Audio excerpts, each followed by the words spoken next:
In some of the bleakest moments during Ariya Jutanugarn's back nine collapse at the US Women's Open, the 22-year-old from Thailand would take a deep breath, smile to herself, and think happy thoughts.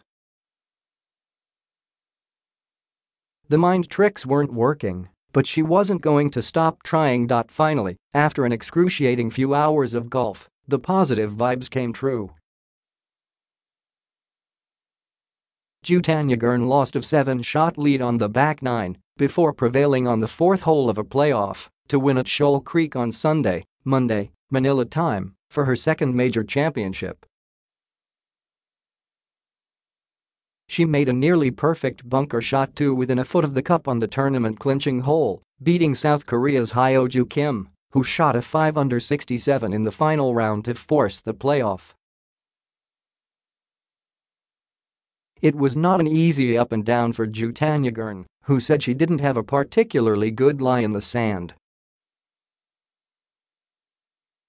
Somehow, she kept her cool. I felt pretty good, Jutanugarn said about her mood before the shot. I don't know why. She felt even better when the ball rolled close enough for an easy putt. A collapse that would have gone down in US Women's Open lore was about to be averted. Jutanugarn said support from her family and coaches helped her stay positive and come through with her 9th LPGA Tour win. I know everything's going to be the same, and they're going to love me the same, Jutanugarn said. Jutanugarn started the day with a 4-shot lead over Australia's Sarah Jane Smith and looked like she might win easily after opening with a 4 under on the front nine to stretch her lead to 7 shots.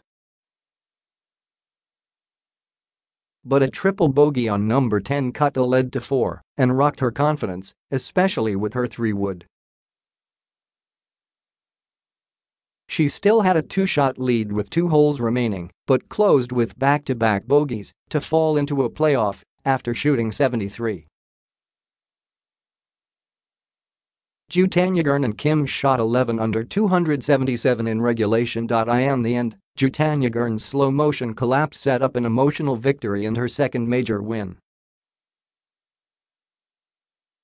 She also won the Women's British Open in 2016. The format for the playoff was a 2-hole aggregate on 14 and 18, but the players were still tied after the 2 holes. The format then switched to sudden death, alternating between the same holes. Kim looked like she might win the 2-hole aggregate after making a long birdie putt on 14, while Jutanugarn settled for par. But Kim made bogey, her first of the day, on 18 while Jutanugarn made par again to send the format to sudden death. On the 4th playoff hole at 18, both players went into greenside bunkers. Kim's shot out of the bunker was decent, but Jutanugarn's was phenomenal, rolling right next to cup and setting up an easy par putt. Kim missed her putt for par, and Jutanugarn tapped in for the win, turning toward her caddy and family for a happy, tearful embrace. Jutanugarn looked nearly invincible during Saturday's 3rd round when she made her move into the lead with a 67, powering through the soggy Shoal Creek course with ease. It was more of the same for a while Sunday when she extended her lead to 7 shots. But things were about to get rough in a hurry. Jutanugarn hit her tee shot into the hazard on the 10th and then had a 3-putt for a triple bogey. Her confidence shaken, she had another bogey on 12, and the tournament was suddenly much closer than anyone expected. While Jutanugarn was fading, the 22-year-old Kim was rolling. She made putt after putt to put pressure on Jutanugarn, including a 50-footer on 15 that pulled her within 1 shot of the lead.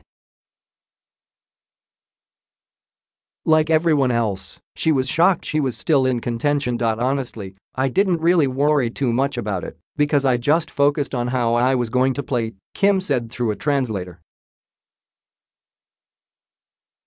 It did not really enter my mind that I was going to come that close. She couldn't quite complete the comeback, which would have been the biggest in the final round in U.S. Women's Open history. Smith, a 33-year-old from Australia, had a 3-shot lead going into the weekend after back-to-back 67s, but finished the tournament with 2 straight disappointing rounds. She was in the final group with Jutanugarn, but had a 78 on Sunday to fall into a tie for 5th.